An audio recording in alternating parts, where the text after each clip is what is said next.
एक जंगल के घने पेड़ पर कई पक्षियों के बीच एक चिड़ा पीहा और चिड़िया गोरी ने भी अपना घरौंदा बनाया था। चिड़िया गोरी बहुत चतुर और मेहनती थी। इसके विपरीत चिड़ा पीहा मोटी बुद्धि का आलसी पक्षी था। अजी सुनिए, मैं जा रही हूँ खाने का इंतजाम करने के लिए। बच्चों का ध्यान रखिएगा। हाँ यार जाओ, मेरी तबीयत ठीक नहीं है, यहीं बच्चों के पास बैठा हूँ। तबीयत ठीक नहीं है? खाने में क्या लाऊं? सब कुछ चलेगा, भूख बहुत तेज लगी है। घोंसले में जो था वो तो खा चुका हूँ, फिर भी पेट भरा ही नहीं। बीमारी में तुम्हारा ये हाल है? बच्चों का खाना भी खा गए। अब तो मुझे ज्यादा मेहनत करनी पड़ेगी। गोरी ने आसपास देखा तो उसे बड़ी घास में बहुत सारे बीज दिखाई पड़े। वो अपनी चोंच से बीज वाला घास का भाग तोड़कर घोंसले में लेकर आ गई। बच्चों आओ, पूरा खा लो, मैं फिर जाकर लाऊंगी।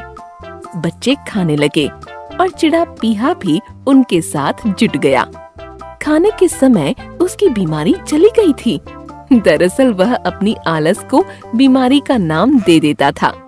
खाने के समय तुम्हारी तबीयत ठीक हो गई, अगर कुछ काम पड़े तो फिर से तबीयत खराब हो जाएगी। काम तो सब तुम कर लेती हो, मेरी भी तबीयत ठीक हो जाएगी तो मैं भी कर लूँगा। अभी तो कुछ काम नहीं है। अरे बरसात आने वाली है, अपने घोंसले की दुरुस्ती करनी है। उसके लिए मजबूत तिनके पहाड़ी के उस पार से लाने हैं। तुम्हें चलना होगा। तुम पहले शुरुआत कर दो, बाद में मैं भी तुम्हारी मदद कर दूंगा। गोरी बेचारी बार बार जाकर सबके लिए खाना लाती थी और स्वयं सबके बाद खाती थी। दूसरे काम भी उसे ही करने पड़ते थे। बच्चों का सबसे ज्यादा ख्याल वही रखती थी। एक दिन गोरी बाहर गई हुई थी और एक चालाक लोमड़ी पेड़ के नीचे आ गई। सुनो सुनो, जंगल के सरकार शेर ने मुझे जंगल के बच्चों की गिनती का काम दिया है। बच्चे कमजोर ना हो, इसलिए उनके लिए कई स्वास्थ्य संबंधी सुविधाओं का इंतजाम किया है। जिसके घर में जितने बच्चे हो मुझे बता दो, ताकि योजना सही ढंग से लागू हो सके। अरे वाह, ये तो बड़ी अच्छी बात है। हमारे भी 4 बच्चे हैं। ठीक है, उन्हें नीचे लेकर आना, मैं सबकी गिनती और नामांकन कर लूंगी। बच्चों का भविष्य बन जाएगा, मुझे दुआ मिल जाएगी। मैं थोड़ी देर के बाद वापस आ रही हूँ। हाँ, मैं अपने बच्चों के भविष्य को लेकर बहुत चिंतित रहता हूँ, उन्हें नीचे लेकर आ जाऊंगा। पीहा ने उड़कर आसपास के पक्षियों के पास जाकर उन्हें भी अपने बच्चों का नामांकन कराने के लिए कहा। बहुत सारे पक्षी तैयार हो गए। पीहा और दूसरे पक्षी बच्चों को लेकर नीचे भी आ गए। इतने में गोरी आ गई। उसने खाना घोंसले में रख दिया। अजीब, बच्चों को नीचे लेकर क्यों आ गए? अभी ये सब बहुत छोटे हैं, इनका बाहर आना ठीक नहीं है। अरे दूसरे पक्षियों के बच्चे भी बाहर निकल आए हैं। अरे लोमड़ी बहन आई थी, उसने ही सभी बच्चों का नामांकन करने के लिए कहा। जंगल की सरकार के द्वारा वो हमारे बच्चों का भविष्य बनाना चाहती है। जंगल की सरकार? बच्चों का भविष्य लोमड़ी के द्वारा? चलो पहले बच्चों को घोंसले में पहुंचाते हैं, इसके बाद असलियत का पता लगाते हैं। अरे बच्चों का भविष्य बन जाएगा। मैं भी सब समझती हूँ, अपने बच्चों की सुरक्षा के बारे में मुझसे ज्यादा कौन समझेगा? गोरी ने दूसरे पक्षियों को उनके बच्चों को घोंसले में ले जाने के लिए कह दिया और अपने बच्चों को भी घोंसले में ले गई। इसके बाद वो उड़कर लोमड़ी के इलाके में चली गई। उसने देखा दोनों लोमड़ियां आपस में बात कर रही थीं। अरे मंजरी, मेरी योजना सफल हो रही है। अभी कुछ देर में चिड़िया के सब बच्चे नीचे आ जाएंगे और नामांकन के बहाने हम उन्हें चट कर जाएंगे। अरे हाँ, यह तो बड़ी खुशी की बात है। इसका मतलब आज तो पूरी दावत हो जाएगी। उन दोनों लोमड़ियों की बात सुनकर गोरी को पूरा विश्वास हो गया कि यह लोमड़ी की खतरनाक चाल है। वह उड़कर अपने इलाके में आ गई। उसने सब चिड़ियों के साथ साथ यह बात बंदर मंगरू को भी बता दी। उस लोमड़ी की ये मजाल, अभी जाता हूँ और उसकी पूंछ पकड़कर उसे पटकता हूँ। नहीं नहीं, ऐसा मत करो भाई, मैंने भी एक योजना बनाई है। मुझे भी बताओ बहना, अब हमको क्या करना है? वह सामने झोपड़ी देख रहे हो, उसके अंदर ही लोमड़ी को ले जाना है और फिर इसके बाद जेल की सजा सुनानी है। समझ गया। कुछ ही देर में दोनों लोमड़ियां आ गईं। आइए आइए सरकार, आपकी योजना हम सबको है स्वीकार। आपकी आज्ञा के अनुसार हमने सभी बच्चों को सामने वाली झोपड़ी में इकट्ठा किया है।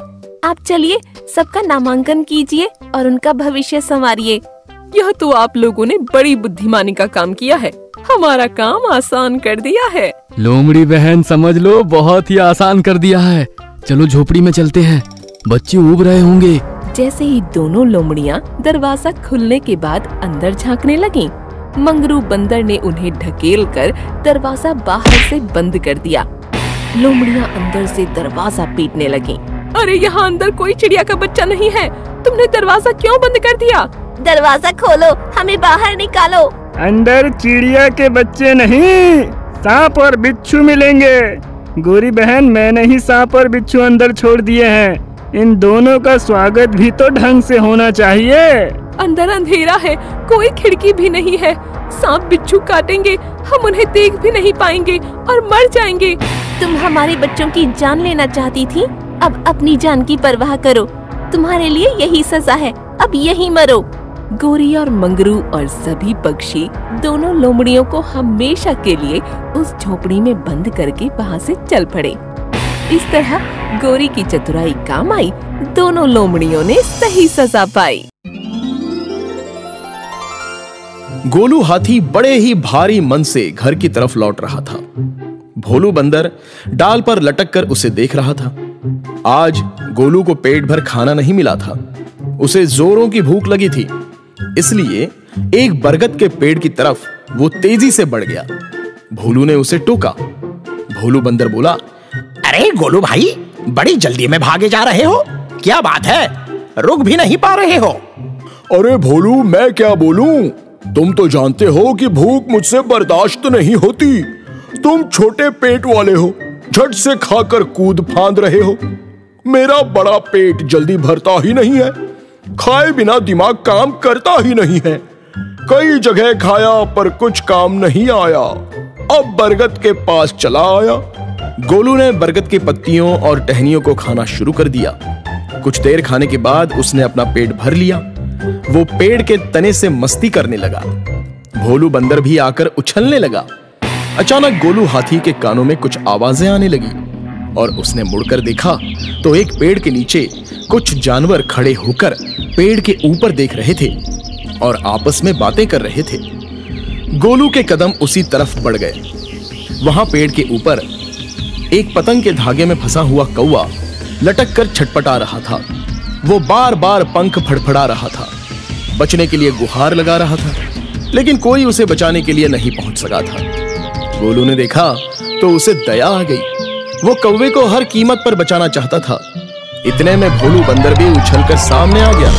अरे कौवा भाई, तुमने ये डोर अपने पैरों में कैसे फंसाई?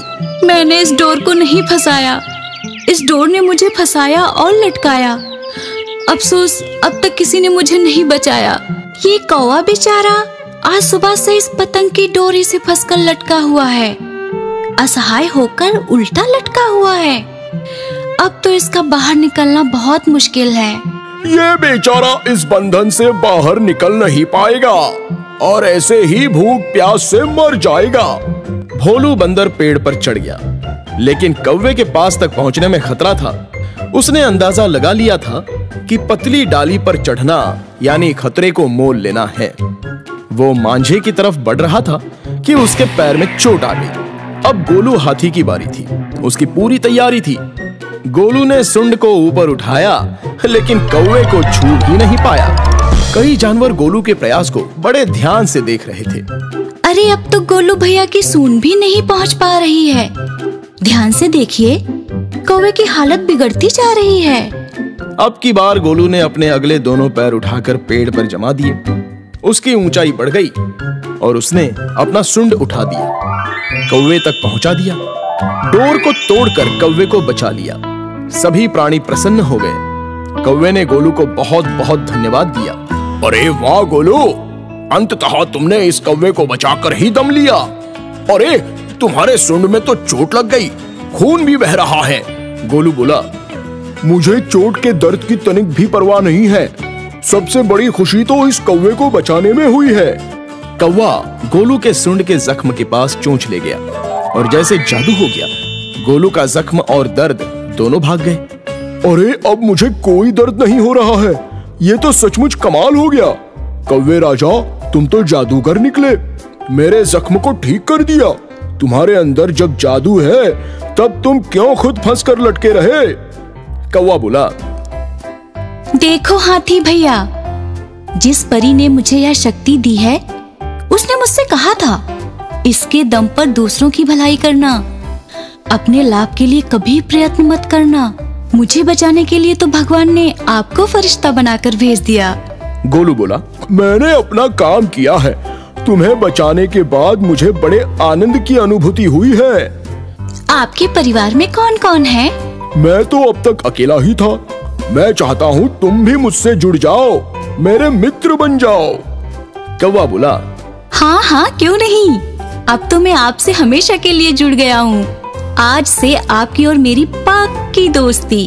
अच्छा यह बताइए कि आज आप कहाँ गए थे? ऐसा है दोस्त, मेरा पेट जितना बड़ा है भूख उससे भी बड़ी है। मुझे खाने में बड़ी देर लग जाती है। पेट नहीं भरता तो बुद्धि डगमगाती है, पेट भरने के बाद हालत समझ आती है। तुम मुझे एक बड़ा पेटू कह सकते हो।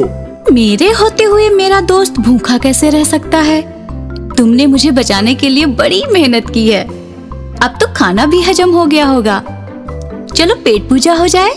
कौवे ने अपनी चोंच उठाई और हवा में देखा, और जैसे ही सर नीचे किया पूरा भोजन का भंडार सामने सज गया। गोलू सब आंख फाड़ कर देखता रह गया। दोनों प्रेम से खाने लगे। कौवे का पेट भर गया और गोलू ने खाना बंद नहीं किया, खाता रहा खाता रहा। मेरे दोस्त, तुम यहीं रुको, मैं जल्द ही लौटूंगा। कौवा उड़ता चला गया। गोलू ने आज अपने जीवन में ये नया जादू देखा था। इतना स्वादिष्ट भोजन भी पहली बार ही किया था। एक दिन शिकारियों द्वारा बनाए हुए गड्ढे में गोलू हाथी फंस गया और उसमें से निकलने का कोई भी रास्ता उसे नजर नहीं आ रहा था। वो जोर जोर से चिल्लाता रहा, लेकिन उसकी मदद के लिए कोई नहीं आया। बहुत देर हो चुकी थी। वो जान गया था कि अब अपना बचना मुश्किल है। असहाय होकर वो वहीं पर बैठ गया और अपने दोस्त कौवे को याद करने लगा। कुछ देर के बाद उसका दोस्त कौवा आकाश में उड़ता हुआ दिखाई दिया। गोलू उसे देखकर बहुत ही खुश हो गया। वो जान गया कि अब उसका दोस्त उसे बचा लेगा। उसने सूंड उठाकर कौवे को पुकारा, लेकिन उसकी आवाज वहां तक पहुंच ही नहीं पाई। कौवा उड़ते हुए आगे निकल गया। गोलू का मन भर आया। उसकी आशाओं के रंगीन महल टूटकर चकनाचूर हो गए। अचानक उसका दोस्त कौवा आकर गोलू के सर पर मंडराने लगा। उसने अपने दोस्त गोलू को असहाय हाल में देखा तो उसके करीब आ गया। मेरे प्यारे दोस्त गोलू, आप चिंता मत करो, देखो मैं आ गया हूँ। कौवे ने चोंच ऊपर की और फिर सर नीचे कर लिया। उसने अपनी जादू से गोलू को ऊपर लाया। इस तरह से कौवे की जादूगरी से उसका दोस्त गोलू सुरक्षित बच गया। इसके बाद गोलू और उसका दोस्त कौवा एक साथ खुशी खुशी रहने लगे। गंगा नदी के किनारे एक प्यारा सा तोता रोज उड़कर आता, गंगा मैया का पानी पीता और बड़ी देर तक बैठा रहता था। वहीं पास में एक पंडित जी ने अपना तंबू गाड़ रखा था।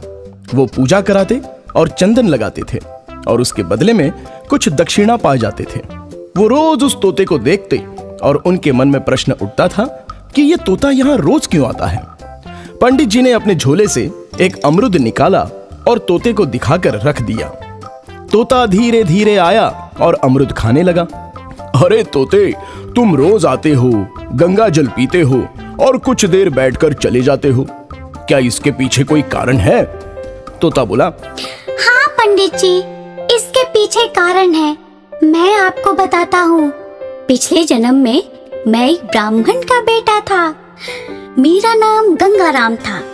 मेरा एक छोटा भाई, उसका नाम जमुना प्रसाद था। एक बार हम दोनों गंगा नदी के इसी घाट पे नहा रहे थे। मेरा भाई जमुना मेरे रोकने के बावजूद भी गहरे पानी में चला गया और डूबने लगा। तेज धारा में तेजी से बहता चला जा रहा था। मुझे भी ठीक से तैरना नहीं आता था। मैं उसे बचाने के लिए गुहार लगाता रहा, लेकिन उस समय उसे बचाने वाला कोई नहीं था। इसके बाद भाई का कहीं भी पता नहीं चला। वह मुझसे हमेशा के लिए जुदा हो गया। गंगाराम, तुम्हें अपने पिछले जन्म की बातें कैसे याद रहती हैं? पंडित जी, मैं एक बड़े ज्ञाता साधु के सानिध्य में रहता था। वे ना बड़े तपस्वी और ज्ञानी थे। मैं उनके बगीचे में रहता और उनकी ज्ञान से भरी बातें सुनता। उनके साथ रहते रहते मैंने बहुत ज्ञान प्राप्त कर लिया। अचानक मुझे अपने पिछले जन्म की बातें याद आ गईं। मुझ में कुछ शक्तियाँ भी आ गईं। इतना तो जान गया था कि पिछले जन्म की बहुत सारी बातें तो मुझे याद आ गई हैं, लेकिन इस जन्म में मेरा भाई जमुना कहाँ है, या अभी तक मुझे ज्ञात नहीं हुआ।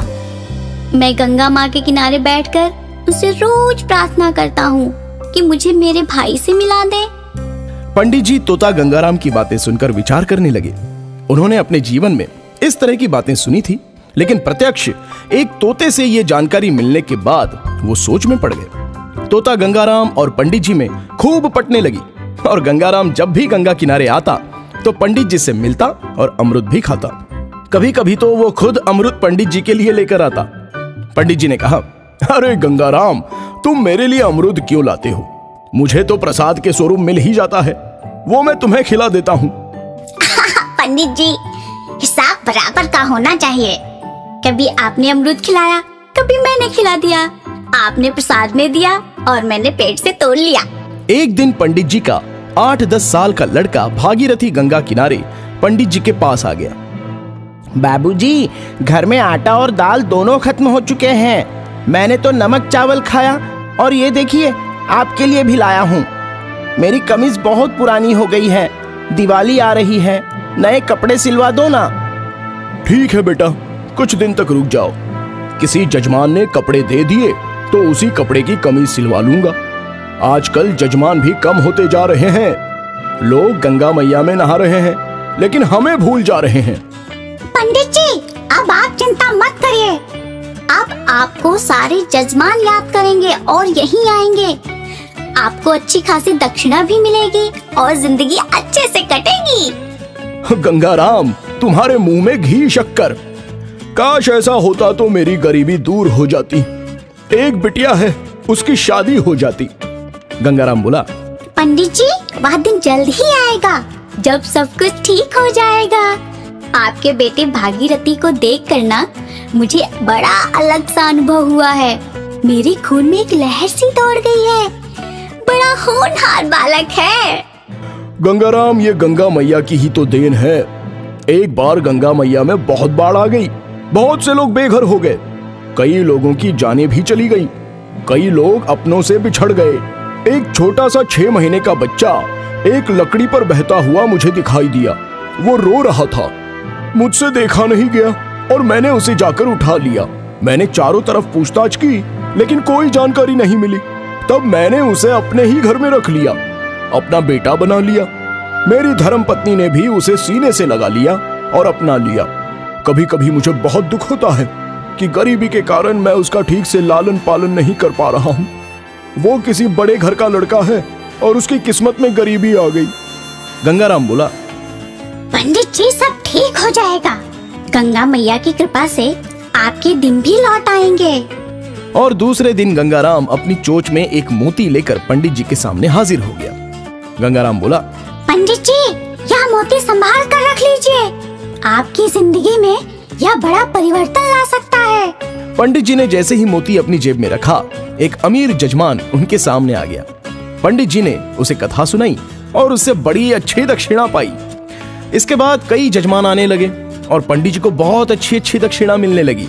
उन्हें स्वर्ण और चांदी का भी दान मिला। धीरे धीरे उनकी स्थिति बहुत अच्छी हो गई। अच्छा घर, अच्छा सामान, अच्छे कपड़े, सब कुछ अच्छे ढंग से चलने लगा। जीवन का रंग अच्छे ढंग से बदलने लगा। गंगाराम, तुम तो जादूगर निकले। बहुत बड़े भविष्यवक्ता भी हो। जैसा कहा वैसा ही हुआ। तुम हमेशा मेरे साथ रहना। तुम्हारा साथ पाकर मैं परम भाग्यशाली बन गया हूँ। एक दिन पंडित जी का लड़का भागीरथी गंगा किनारे आया और नहाने के लिए उतर गया। वो आगे जा ही रहा था, लेकिन गंगाराम उसे रोक रहा था। भागीरथी नहीं माना और आगे चला गया। पानी गहरा था वो डूबने लगा। पंडित जी चिल्लाए, अरे बाप रे, मेरे बच्चे को बचाओ, वो डूब रहा है।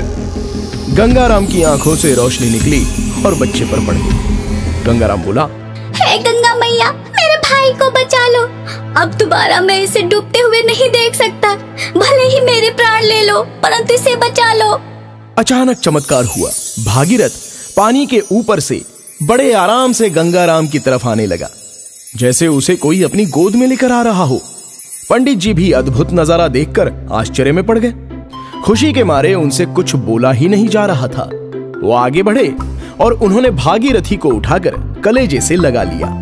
गंगाराम बोला, बहुत बहुत धन्यवाद गंगा मैया, जो आपने मेरे भाई को बचा लिया। पंडित जी, यही भागीरथी मेरा पिछले जन्म का भाई है। मेरा जमुना, मेरा राजदुलारा, मेरी आंखों का तारा है। इस जन्म में भागीरथी बनकर आपकी दुनिया आबाद करने चला आया है। पंडित जी बोले, गंगाराम, तुम भी मेरे बेटे बन जाओ। आज से मेरे 2 बेटे हैं और 1 बेटी। हम सब अब साथ साथ रहेंगे। गंगा मैया में डुबकी लगाने का बहुत बड़ा फायदा हुआ। मुझे एक जादूगर प्यारा भैया मिल गया। सभी लोग हंसने लगे, मुस्कुराने लगे और खुशियां मनाने लगे।